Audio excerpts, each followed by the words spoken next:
ShowMeTheCurry.com. I'm Hithal. I'm Anuja, and today let's explore some Mexican cuisine. Let's make enchiladas. So here's what you'll need for this one.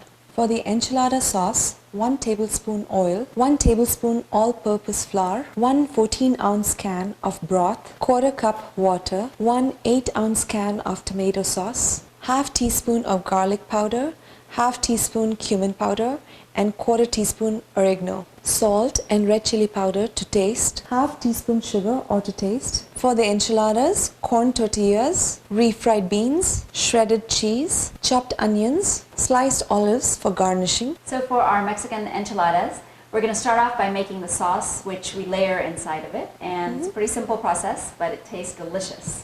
Right. Here we have the oil heating up, and in fact it's hot already. To this we're going to add in the all-purpose flour and mix. Use a whisk and start mixing really well. What you have to do is make sure there are no lumps and no clumps in there. Alright, so once you see a little slight color change and you want this wonderful aroma, you're going to add in the broth.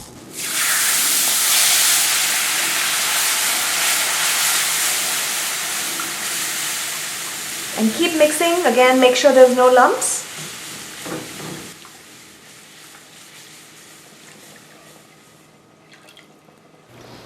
Alright, this looks good. It looks like an even consistency, no lumps at all. Once this is mixed in, we're going to add in our tomato sauce. Now our grocery store carries this amazing Mexican-style hot tomato sauce, and it's so delicious and it's so yummy, and it has a lot of the spices in it already, so it just gives you an extra added level of flavor. But if you don't or cannot find Mexican-style hot sauce, then your regular tomato sauce works absolutely perfectly well. Yeah, I think it's just basically a little bit of jalapeno and a little bit of garlic. Yeah, garlic and additional spices that we are going to be using in any case. So once you've mixed in the sauce, you're going to add in the water. And again, mix it well. And at this point, we're also going to add in our spices. Here's garlic powder, cumin powder, salt, a little bit of sugar to balance it out, and red chili powder, optional. And we also have some oregano, and if you have dry spices, it's best to just run it through your palms and kind of crush it, and it releases a lot of the flavor. And it smells excellent. So at this point, once everything is mixed in, we are going to cover it and allow it to come to a boil. But make sure you keep an eye on it, and keep stirring it in between. Make sure it doesn't spill over and it doesn't burn. So we can hear our sauce coming to a boil. So let's check on it. Wow. Yeah. Looks great. So now what you're going to do is you're going to increase the heat, put it on high, and let it thicken up a little bit. But stay around close to the stove. Don't go off and check your emails at all. Just stay around here because you don't want it to get too thick. So we're just going to keep an eye on it and just make sure it thickens up to the right consistency that we need. So our sauce is looking perfect. If you notice, it's thickened up quite a bit than it was before, and it's just the right consistency that it's going to coat our corn tortillas, and when we pour it over the top, it's just going to sit there nicely and coat everything really well. Right. So we're going to turn this off, and we'll show you how to make the enchiladas. So you can figure out how many tortillas you need, and basically you want to use corn tortillas because once you bake them, they're not gooey. They kind of hold their shape, and they're not sticky. Slimy. Slimy, yeah. Yes. Because flour tends to get a little slimy. So anyway, we counted how many ever we want, and we're going to wrap them up in a damp paper towel. And actually, we use the larger version. They have two different types of sizes. They have small corn tortillas and the supersized one. So the supersize just makes it a lot easier to stuff, and that's less that you have to stuff. But if you have the small ones, they work fine too. So that's just one additional thing. And here's our paper towel. Wrapped up. So we're going to put it in the microwave for 2 minutes and then pull it out. So our tortillas are out of the microwave, and the reason we do this is that the traditional recipe for enchiladas, you actually have to take a fry pan and saute each tortilla one by one by one. And of course it's time consuming and you use more oil. So to offer a healthier option, we're just putting it in the microwave, and the microwave kind of dehydrates it a little bit so that the tortilla kind of gets a little bit chewy, and you want that, and it helps it to hold its shape. Over there, while Hital's doing that, here I have basically a flat dish, and we've just sprayed lightly, we've sprayed some cooking spray on it. And to this, I'm going to take a little bit of the enchilada sauce and just coat the bottom.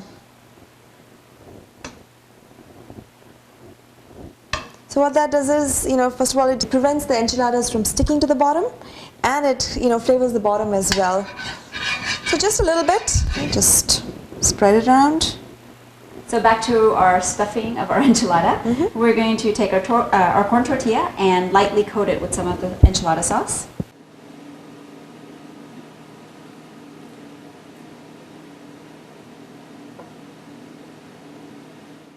And we have some refried beans here. Now, we've given you the recipe for this in a prior video. It's called refried beans, and we've already have it prepared here. So we'll take a little bit of this, put some along the middle. If you've just made them, perfect. But if you've made them a little earlier, you might want to just bring them down to either room temperature or just zap it in the microwave for a couple of minutes so that it takes lesser time in the oven. Right, and we have some cheese. Now you can use any cheese you want, but maybe Colby or Monterey Jack or some of the Mexican style cheeses will work really well. And we have a little bit of chopped onions. This gives a wonderful texture to the otherwise very soft beans and cheese. And then we just take one end and roll it. And when we put it on our pan, we're going to put the seam side down. Excellent. So we'll carry on with the rest of them. Meanwhile, we've also preheated our oven at 400 degrees Fahrenheit, which is approximately 204 degrees Celsius, and it's already hot. So the moment this is done, we can, go on with the process. All right, this is all done. I did all the work. And I watched. Yes. And actually, she had a margarita in her hand, so... All right. So here's our one of our final steps. We still have a lot of the sauce left, and it's going to go over the top.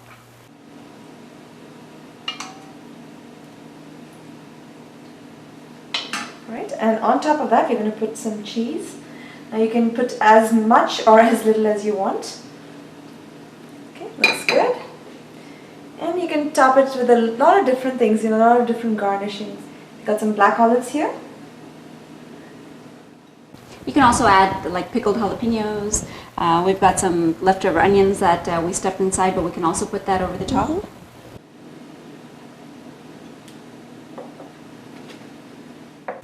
So it's going to go into the oven uncovered for 20 minutes. So it's out of the oven, and everybody's oven is a little different. We had mentioned that it takes about 20 minutes, but actually in 15 minutes it was done. It was one of those good days, so it's ready to serve actually. It smells so good. Now this is a great main course, and in addition to this you can have on the side some chips and salsa, you can have some Spanish rice, some guacamole, so there's a lot of options, but it's a filling meal and it's delicious. And you know what goes best with it? A margarita. Where is mine? Yes. So enjoy your enchiladas and join us again in another episode of ShowMeTheCurry.com. Adding a pinch of spice to your life.